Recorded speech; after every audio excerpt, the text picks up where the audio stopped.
Pagkatapos kong mukbangin mga katara, ang aking hinanda dahil sa sobrang gutom ko, naubos ko lahat.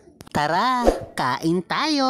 Meron tayong yampong at syempre meron tayong bagoong na may mangga at hindi mawawala ang kape at may fish cracker at sweet chili sauce na sausawan.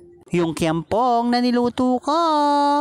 Ang kinuha ko yung pinakailalim kasi may sunog doon. Alam nyo naman, masarap ang sunog kapag bagong luto, lalo na sa kanin din. Pero hindi naman sunog na sunog ha, yun sakto lang. Bukod sa kiyampong, mga katara, meron tayong fish cracker na may sweet chili sauce na may suka. Sausawan natin na napakasarap. Di rin mawawala ang mangga. At syempre, ang ginisa kong bagoong alamang na may manok yan. Kaya sobrang sarap ng bagoong. Mga katara, tara, kain tayo. Sabayan nyo ko. Ano ang ulam nyo ngayon?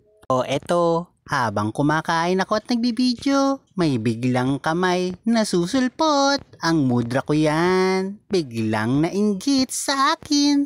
Ano sa tingin nyo mga katara?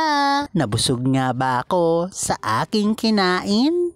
Or nag second round pa ba ako? Kaya ikaw ha, follow for more videos para updated ka kapag may bago kong mga video. Kaya ikaw, mag-like ka na, mag-comment ka pa, at pakashare mo na rin ng bidyong ito. Sobrang sarap, nabusog na ako sa kinain kong kiyampong, fish cracker, at syempre may mangga, at lalo na may kape pa. Di busog na ako nito. Sigurado, di ko alam anong oras ang sunod kong kain. Sobrang sarap talaga nito.